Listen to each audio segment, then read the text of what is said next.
Allegedly, conservatives were outraged that Malia Obama was drinking alcohol. There was pictures. Apparently, some paparazzi person took pictures of Malia Obama, who was on a beach with her friends somewhere drinking wine. And she's not 21 yet, apparently. I think she's 20. Which, of course, who cares?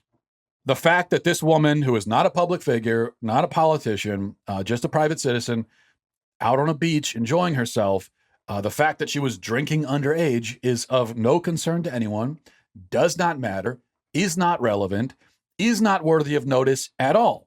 But if you were on social media yesterday, you would have seen a lot of liberals making this point and saying, well, we just leave her alone. She's a private citizen, just having a drink. What does it matter? And yeah, that's true. But why were they making this point? I mean, who were they arguing against? Who actually disagrees? Why is this even a subject of conversation in the first place? Well, they claimed that conservatives, as I said, were outraged about Malia Obama drinking. And so they were defending her against conservative outrage. But so I saw this trending and I kind of looked into it. And I said, who really? Conservatives were mad about who? What kind of idiot on the conservative side was making a big deal out of this? I got to find these idiots. And so I looked and I checked and I couldn't find any. I could not find one single conservative expressing any outrage at all or any concern to any degree about Malia Obama drinking wine. So there were a lot of people outraged about outrage that, as far as I could tell, didn't exist.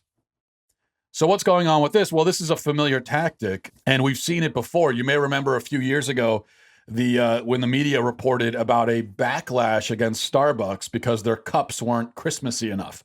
You remember that from a few years ago. You probably remember much more recently when that video of Alexandria Ocasio-Cortez dancing on a roof in college went viral.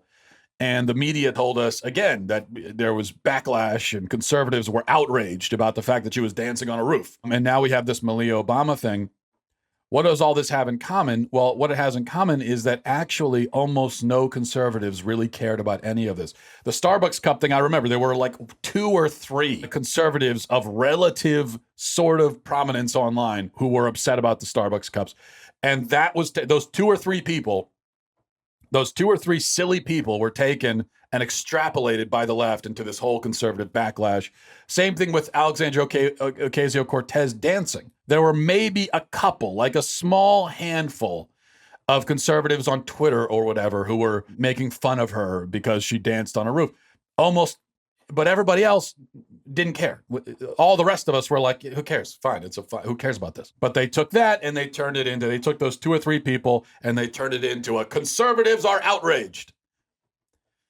But the really impressive thing with this Malia Obama thing is that, at least with Starbucks and with the dancing video, there were legitimately a couple of conservatives who were concerned about that.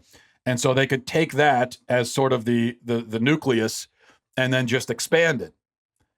But with Malia Obama, I don't think there was anybody. I think that they just invented this whole cloth.